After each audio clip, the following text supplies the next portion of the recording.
4 October 2024 रोजी ग्रामसेवक प्रशिक्षण केंद्र येथे रेड रिबन क्लब कार्यप्रणाली या विषयावर एकदिवसीय कार्यशाळा संपन्न झाली। या कार्यक्रमात पहिल्या सत्रात जिल्हा शल्य चिकित्सक डॉक्टर दिलीप सोंदडे यांच्यासह अनेकांनी एड्स आजारावर आपली भूमिका स्पष्ट केली आहे।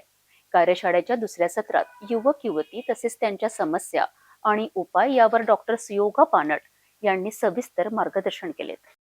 रेड रिबन क्लबच्या नोडल अधिकारी तसेच राष्ट्रीय सेवा योजना कार्यक्रम अधिकारी यांच्या संयुक्त विद्यमाने रेड रिबन क्लब कार्यप्रणाली या विषयावर एकदिवसीय कार्यशाळा 4 ऑक्टोबर रोजी ग्रामसेवक प्रशिक्षण केंद्र येथे संपन्न झाली।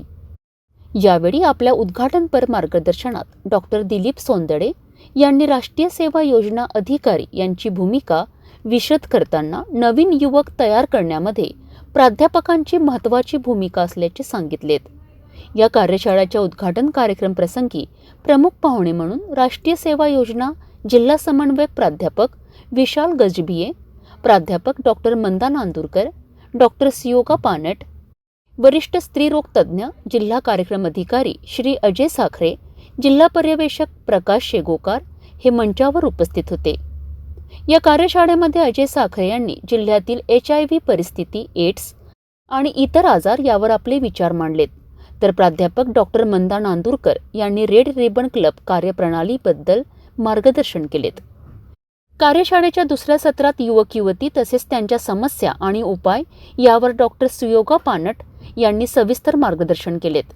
या प्रसंगी प्राध्यापक विशाल गजबिये यांनी विद्यापीठाची विविध उपक्रमाबाबत असणारी भूमिका विशद केली।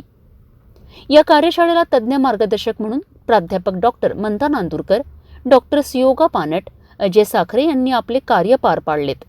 या प्रसंगी या वर्षीचा राष्ट्रीय सेवा योजना उत्कृष्ट कार्यक्रम अधिकारी प्राप्त डॉक्टर दीपक पाडेकर, शिवाजी कृषी महाविद्यालय अमरावती यांच्या जिल्हा शल्य चिकित्सक तसेच इतर मान्यवरांच्या हस्ते सत्कार करण्यात आला।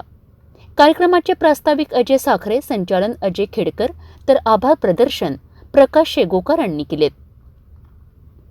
या कार्यशाळेला संत गाडगेबाबा अमरावती विद्यापीठ अमरावती, डॉक्टर पंजाबराव देशमुख कृषी विद्यापीठ अकोला, महाराष्ट्र राज्य तंत्रशिक्षण बोर्ड, महाराष्ट्र राज्य आरोग्य विद्यापीठ येथील राष्ट्रीय सेवा योजना कार्यक्रम अधिकारी यांनी मोठ्या प्रमाणात सहभाग नोंदविला।